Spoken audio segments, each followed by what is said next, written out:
So under newer agents, you totally have four different classes. Newer agents. One is amylin analogs, which we discussed yesterday. Then we have glucagon like peptide. Glucagon like peptide 1 analogs. ठीक है, इन लोगों को GLP-1 analogs भी बोलते हैं. Okay.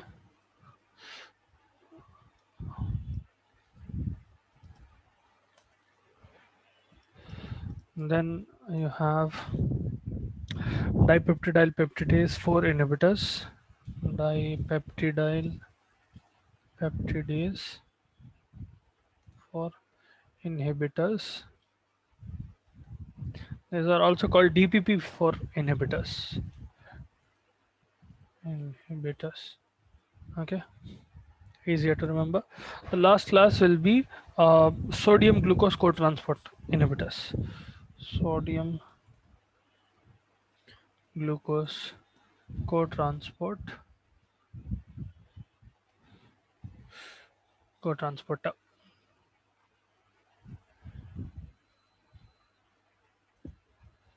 inhibitors. Okay, technically cotransporter 2 है ये. So it's also called SGLT2. SGLT2.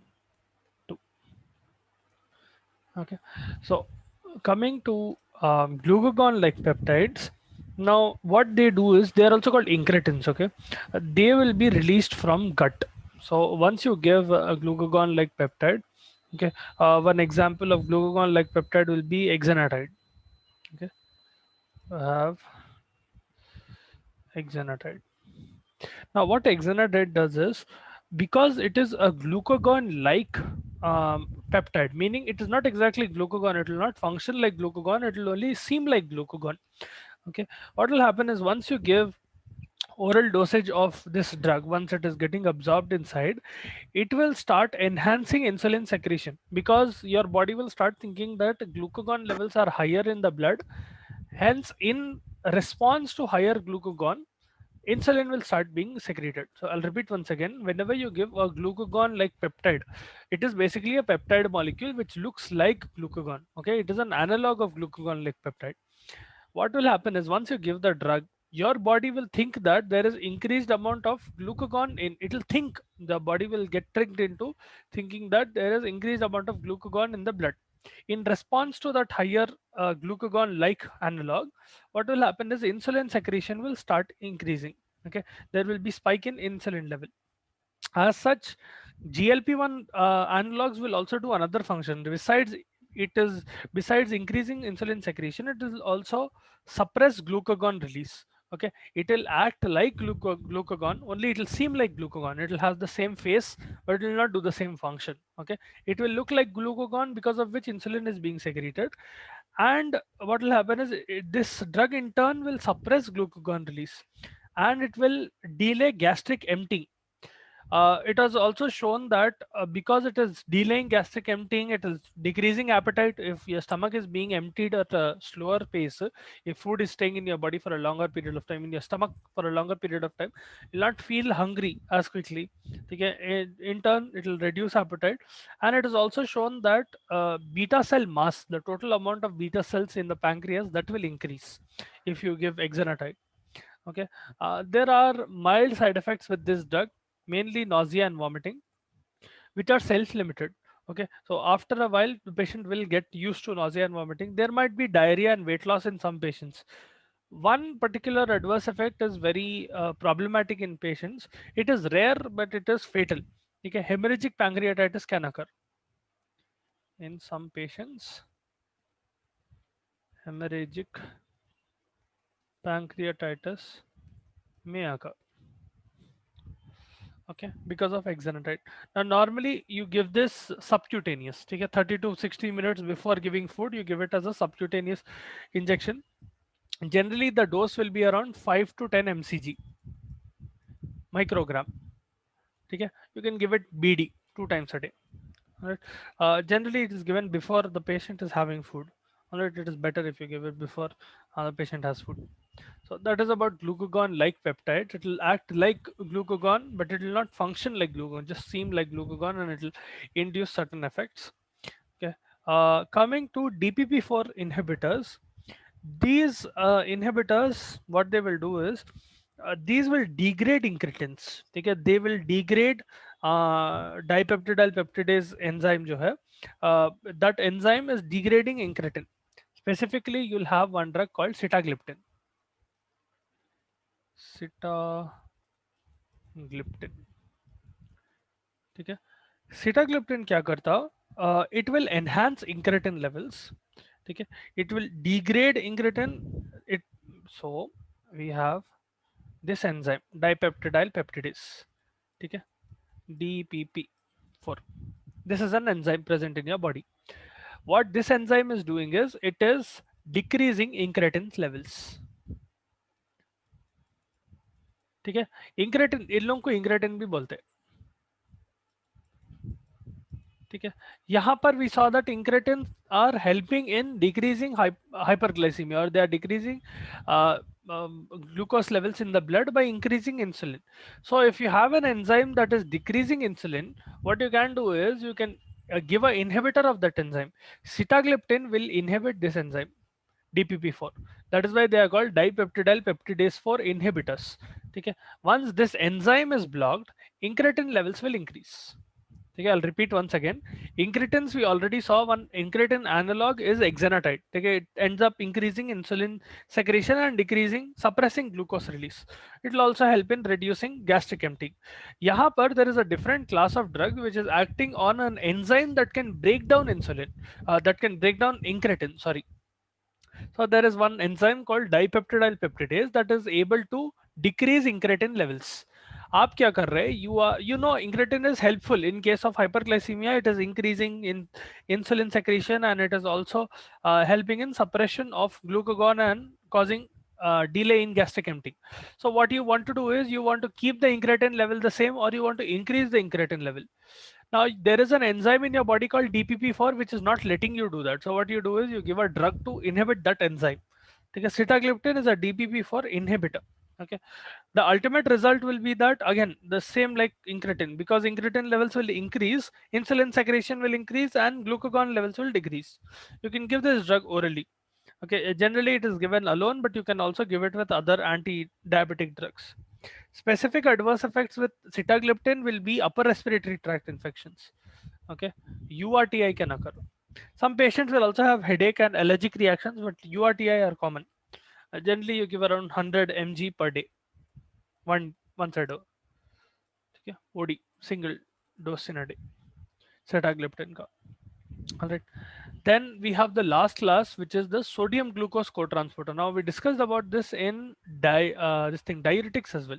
I told you that sodium glucose co-transport is something that is present in your nephron. What it does is that protein, which it's basically a channel through which what is happening is sodium and glucose are being co-transported inside your body. They are being absorbed back into your body. Okay. One second. Audio. Hmm. So sodium and glucose, they will be transported back into your body, specifically at proximal convoluted tubule. ठीक है. अब आप क्या कर रहे हैं? You want to decrease the amount of glucose in your body. So one way you can decrease the amount of glucose in your blood is by decreasing its reabsorption through kidneys. ठीक है. Normally what is happening is whatever glucose is reaching your nephron and specifically your PCT, proximal convoluted tubule, that glucose will be reabsorbed back inside by one particular special protein called sodium glucose co-transporter. So it is taking both sodium and glucose and it is bringing it back inside. It is reabsorbing it back inside. Yahan par the problem is increase in glucose. So what you can do is if you give us SGLT2 inhibitor, something like dapagliflozin, you will have 3-4 drugs in this. We have dapagliflozin. There is remogliflozin. Okay, and you also have sergliflozin. Sergliflozin. Okay, all of these drugs are good in stopping the reabsorption of sodium and glucose. So there is dual advantage. You can give it in a patient who has diabetes and hypertension, because we already know if sodium is coming inside your body, water will accompany sodium. Okay, whenever sodium or water increases in your blood, what will happen is, or even if it is only sodium that is coming into your blood, it will increase your blood pressure. If you already have a patient with hypertension who is also a diabetic, उनके अंदर this drug is very very useful. ठीक है, because it is able to control both hypertension and diabetes to a certain extent. Okay, and these drugs do not cause hypoglycemia. They will increase the risk of urinary tract infection, but they will not cause hypoglycemia, right? Because glucose is staying in urine for an excessive quantity, bacteria can grow there. So that is why UTI can occur. But other than that, they are very good in patients who have diabetes and diabetes plus hypertension. इन लोगों के अंदर बहुत अच्छा combination है ये drug. Okay, whenever the patient has diabetes and hypertension, उनके अंदर ये ड्रग बहुत अच्छा काम आता. Alright, so with that we have completed the drugs in uh, oral hypoglycemia. ठीक है, oral hypoglycemic drug, sorry. We'll go into parathyroid hormone. Okay, please feel free to ask doubts if you do have doubts. Okay,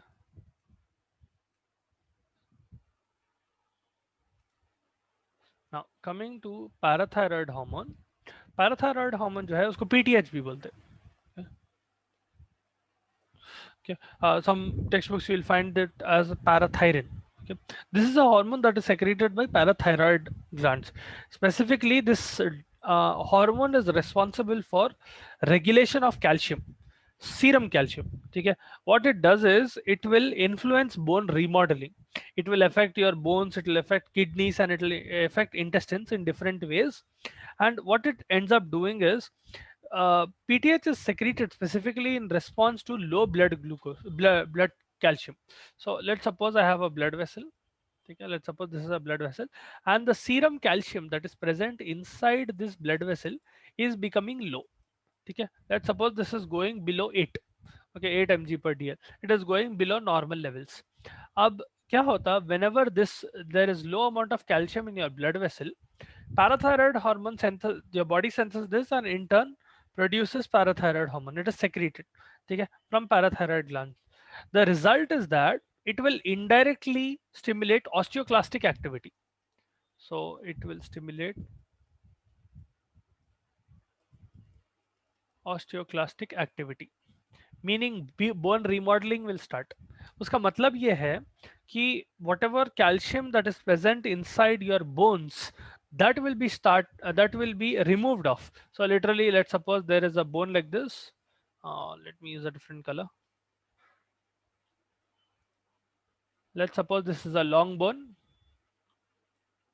Okay, अब क्या होता, whenever PTH is acting on this particular bone, okay, when PTH acts on this bone, or PTH in turn, whenever it is higher, it will cause osteoclastic activity. Osteoclasts will remove calcium from bone and it will send them into blood. See, this is happening in response to low amount of calcium in your blood. If calcium amount is lower in blood, muscle movement will not occur. You will have several or metabolic functions which will not occur if serum calcium levels are not normal. So in response, because your bones, teeth, all of them are good stores of calcium, what will happen is parathyroid hormone will induce osteoclastic activity, causing bone remodeling, and in turn, calcium will be removed from bone and thrown into your blood, so that serum calcium levels will stabilize, or they can be stabilized. Now, parathyroid hormone does another function.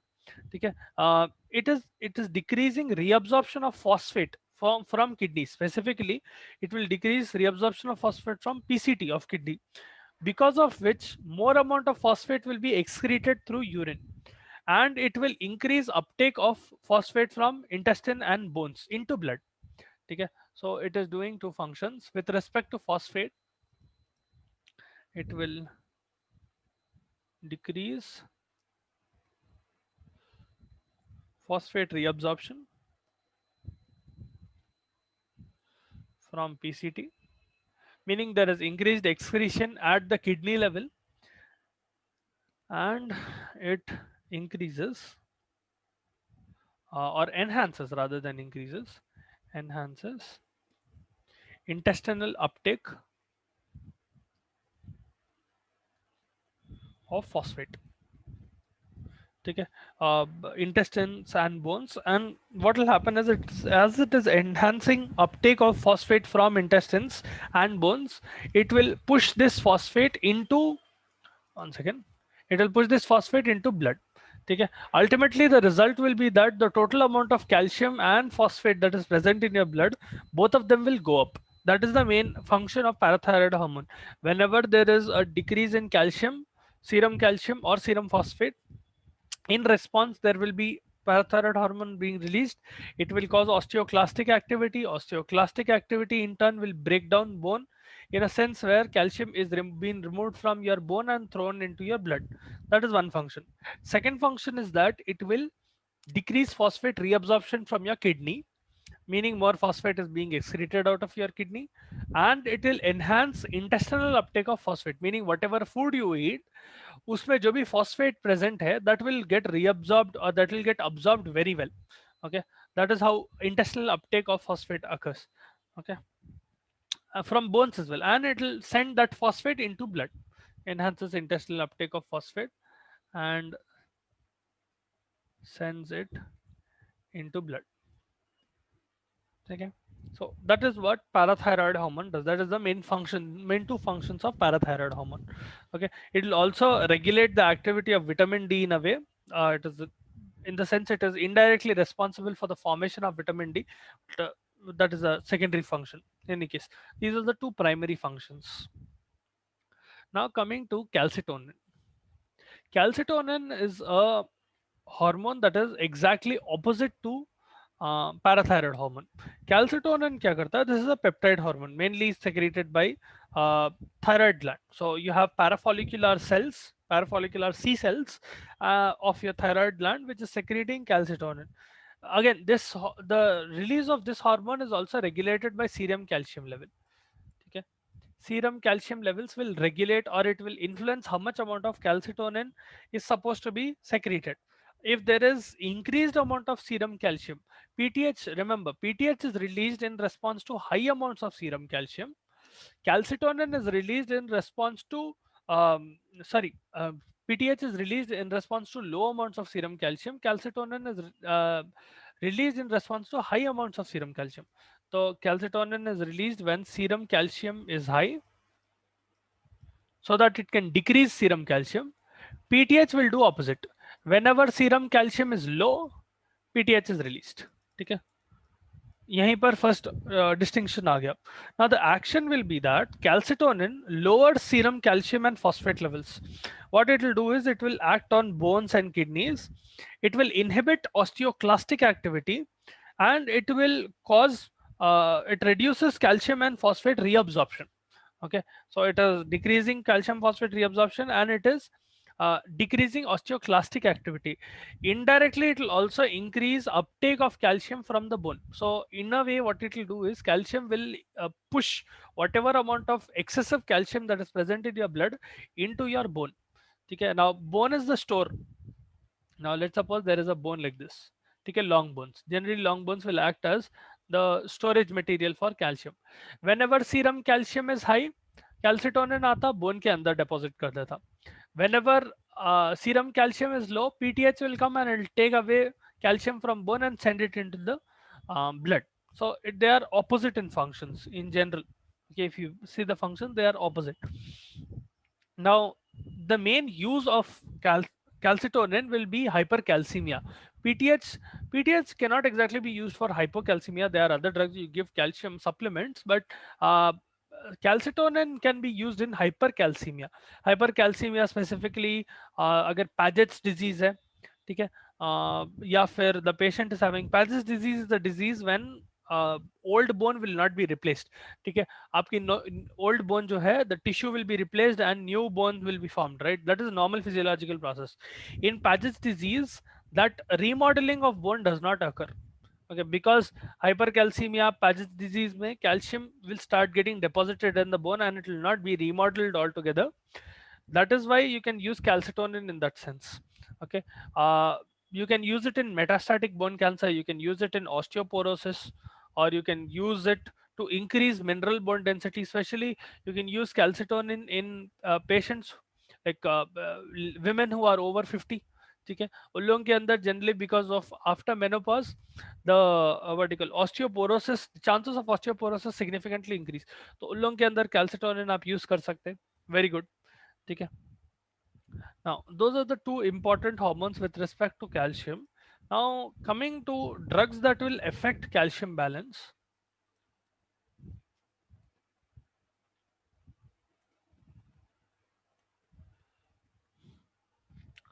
Now इसमें mainly तीन चार drug आते हैं। You have calcium, you have phosphorus, you have vitamin D and calcitonin. Okay, the most important one of them will be something called bisphosphonates. Okay, uh, drugs affecting calcium balance in the sense that these are supplements rather than, I would say, drugs themselves. They're able to supplement calcium, phosphorus, vitamin D and calcitonin, वो आते हैं। Now अगर bone का disorder है, let's suppose the patient has osteoporosis or hypercalcemia or they have Paget's disease, उसके अंदर proper drugs आते हैं, something like bisphosphonates. Okay, you can use bisphosphonates, you can use raloxifene. ठीक है, it is a estrogen receptor modulator, or you can use vitamin D. So drugs affecting calcium balance used in bone disorders.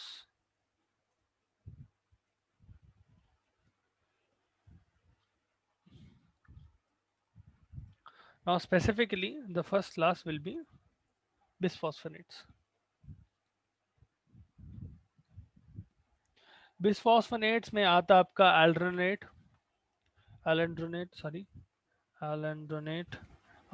There is palmidronate. You have etirodonate.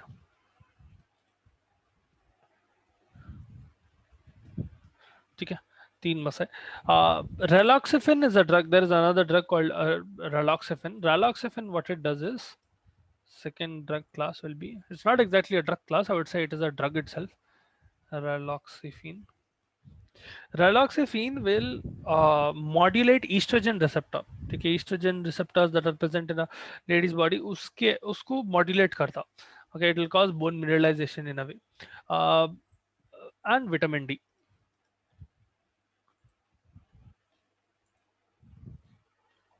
Now coming to bisphosphonates first, these drugs inhibit bone resorption. ठीक है, bone resorption is what happens through osteoclasts. Bone resorption में क्या हो रहा है, osteoclast is working on the bone and it is basically remodeling the bone. यहाँ पर whenever there is what you call bone disorder, specifically we are talking about disorders where calcium levels are decreasing in the bone, bones are becoming weaker. ठीक है, अगर osteoporosis है या पाजस disease है या hypercalcaemia है, the general result or the general reason for that will be when bones are becoming weaker, more and more amount of calcium is being removed out of the bone. So bisphosphonates will inhibit bone resorption, and they will how they do this is they will get inside the bone matrix and they will get absorbed into osteoclast. So they will literally inhibit osteoclasts themselves. They will not let osteoclasts do their function, because of which reabsorption of bone or resorption of bone will decrease. Right, that is the mechanism. It is stopping the breakdown of bone. That is the main mechanism of action of bisphosphonates. Now, specific adverse effects that are associated with bisphosphonates, AD will include a patient might have fever. Some patients will have esophagitis. Okay. Some will have gastritis and hypocalcemia. Okay, some of them can have hypercalcemia. If you use it for a long period of time, it can cause osteomalacia. If you use bisphosphonates for a long period of time, short term use is fine, but if you use for a long period of time, osteomalacia can occur, wherein the bones are becoming very, very weak. Okay, now vitamin D specifically क्या करता? If we talk about the functions of vitamin D, specifically calcitriol. ठीक है, you have several forms of vitamin D, vitamin D2, D3, अलग अलग forms रहते हैं, but calcitriol is generally accepted as the drug form, ठीक है, the active drug form. Vitamin D, what it does is this will stimulate calcium and phosphate absorption in the intestine. So it will increase calcium and phosphate absorption in intestine, and it will mobilize calcium from the bone, promoting osteoclastic activity. It in turn, what it will do is it will increase reabsorption of calcium from the kidney. So it is in a way of enhancing the amount of calcium that is present in your body, okay, by reabsorbing calcium and all of that. It is very very important for normal bone mineralization. Vitamin D, without a normal amount of vitamin D, the patient will generally develop a disease called rickets. Okay, so that is why vitamin D is not only used for bone disorders, it is used for rickets. You use it for osteoporosis, you can use it for hypoparathyroidism. General daily dose जो requirement रहता vitamin D का is around 10 mg. ठीक है, 400 international unit, but 10 mg you can give it orally as well. Oral tablet जो रहता है that you can use. ठीक है, रिकेट स्पेशली इन चिल्ड्रन, अगर रिकेट्स हो रहा है बच्चों में, उन लोगों के अंदर यूज कर सकते हैं. अडल्ट्स में रिकेट्स होना कम अनकॉमन है. The adults will have osteomalacia instead. So if a patient is having osteomalacia, उसके अंदर आप यूज कर सकते हैं vitamin D. Alright. Specific adverse effects associated with vitamin D. If you give very high doses of vitamin D, it is bad.